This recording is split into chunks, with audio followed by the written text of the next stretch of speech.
Wananchi Baba Tialala, Baba Tibi, Mudavadi Tibi, Weta Tibi. Kama hawataki mazungumzo ya kuhakikisha wizi wa kura unakwisha,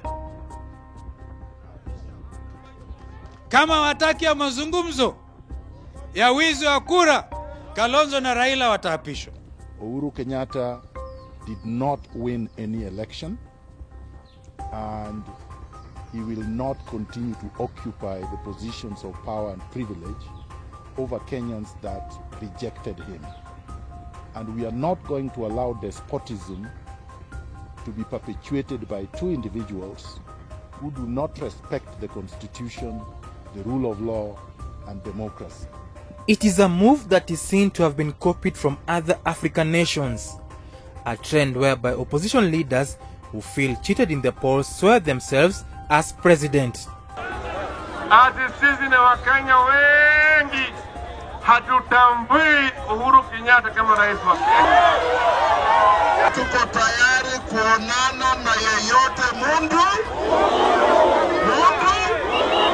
Sisi tulipata kura 8,500,000. Uhuru akapata kura 7,100,000. Tulimshinda zaidi ya 1,100,000. Lakini wale wezi wa IBC wakabadilisha matokeo, wakatangaza Uhuru alikuwa ameshinda. In the West African nation of Gabon, Gabonese opposition candidate Jean Ping also once declared himself president after a disputed election. Ping said he declared himself winner so as to prevent President Bongo from stealing his victory.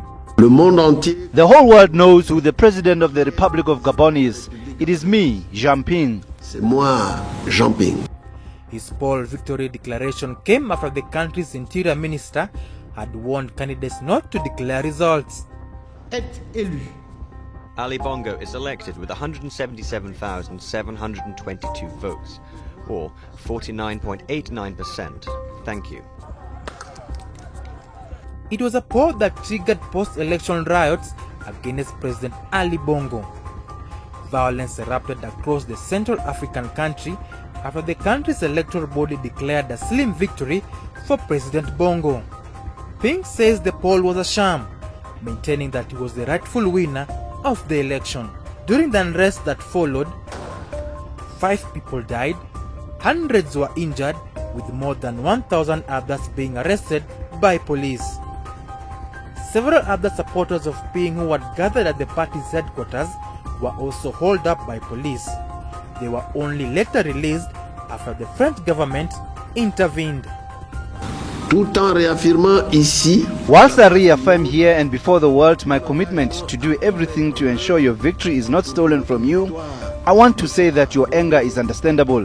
As elected president, I'm naturally very concerned about the situation in the country, which is veering towards general chaos. I'm calling on everyone to make sure the country finds once again the path of peace. Protest against Ali Bongo re-election was also held abroad, with many Gabon citizens living in France holding a peaceful protest in the streets of Paris.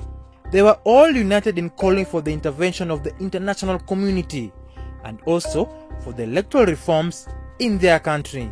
We are here because we don't understand. For 50 years in the election process, each time the Bongos rig the elections. This is why we are here.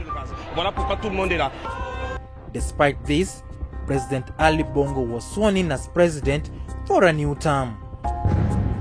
The courts here also upheld the victory of Ali Bongo, ignoring the glaring electoral irregularities. Where in this world you can see a country with a level of participation of 100%?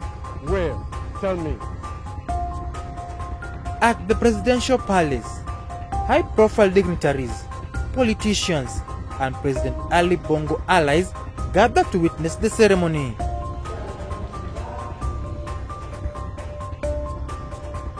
In an interview with Al Jazeera, President Ali Bongo maintained that he won in a fair way. Our system is good, it's fair, and we need to sit together to see how we can improve the system. And this is something that is going to be done, all together. So that's why I'm reaching out to them and say, well, let's sit down now. We've been talking for years that we need to change the system, we need to change the law, but let's do it now. In the streets, police continue to maintain their patrol in areas that are seen to be hotspots of violence. Moving on, in 2011, after the Democratic Republic of Congo went to the polls, the incumbent President Joseph Kabila was declared winner, angering the opposition. However, the opposition leader Etienne Tshisekedi refused to petition.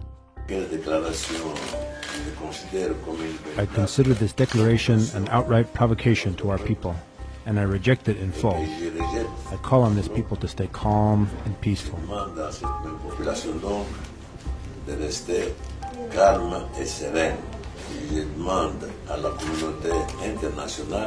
I call on the international community, which has relentlessly encouraged me to guarantee a peaceful process, to not only find a solution to this problem, but take all possible measures so that the blood of the Congolese people is not spilled again.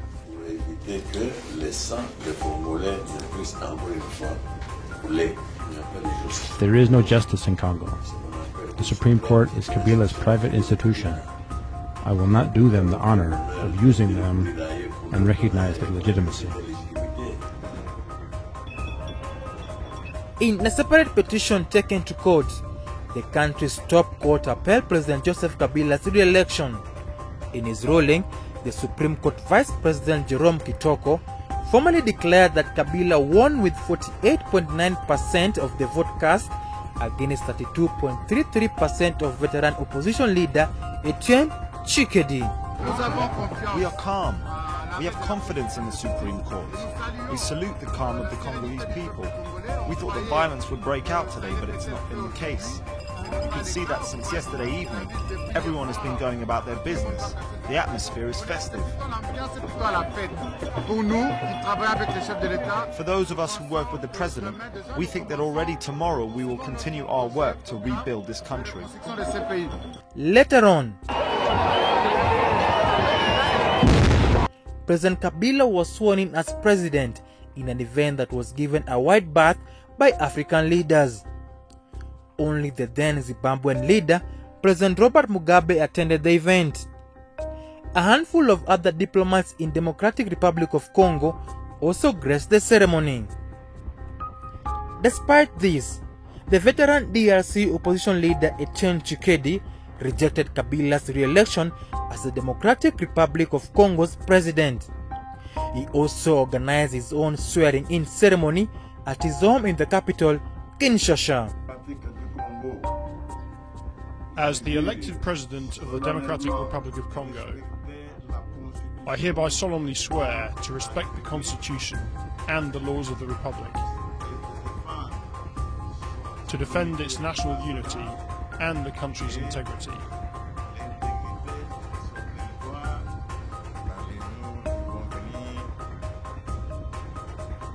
in the coming days, you will be able to see the government's programme that we plan to announce.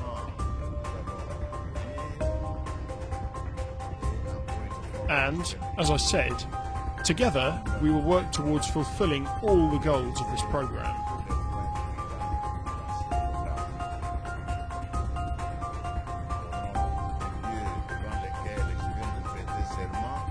In the name of the Lord in front of whom I just took this oath, I thank you once again for giving me your confidence. And I declare the swearing-in ceremony officially closed. In Uganda, protests erupted after the Electoral Commission released provisional results showing Museveni leading in the polls, a claim the opposition protested. The opposition then planned to announce their own set of results, but police would not allow them.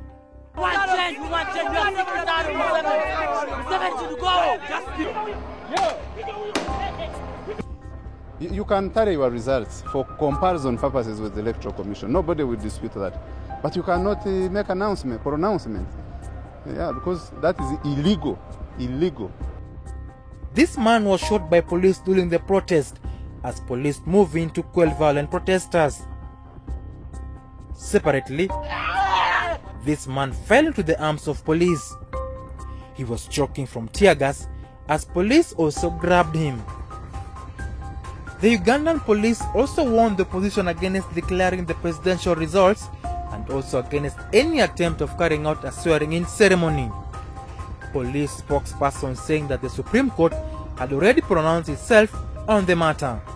Supreme Court, which is the final arbiter in matters relating to presidential elections, gave its position on 31st, in a judgment dated 31st of March.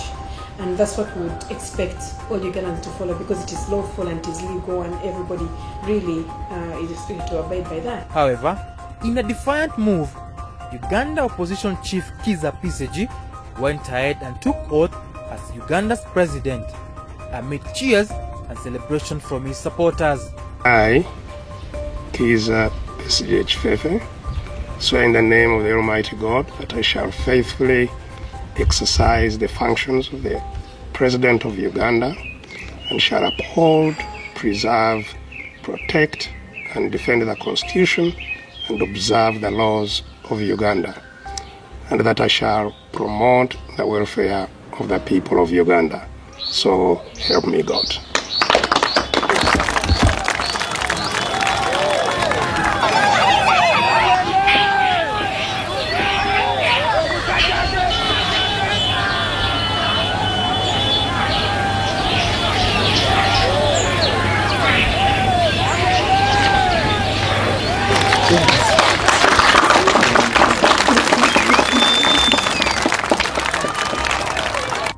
In his first address as President of Uganda, he acknowledged that his swearing-in ceremony was not an ordinary one.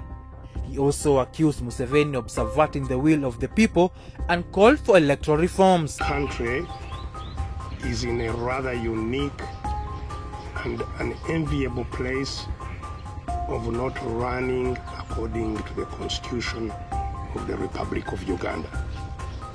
This was occasioned by Mr. Museveni and his regime trying to use force once again to overthrow the will of the people of Uganda. Besigye's ceremony took place just few hours before President Yoweri Museveni was to be sworn in as president for a fresh term of 5 years.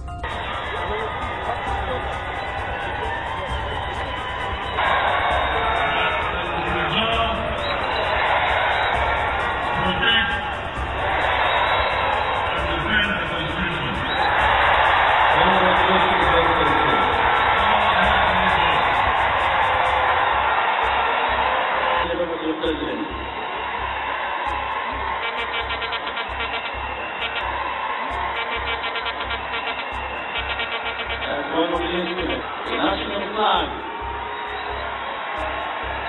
the national coat of arms.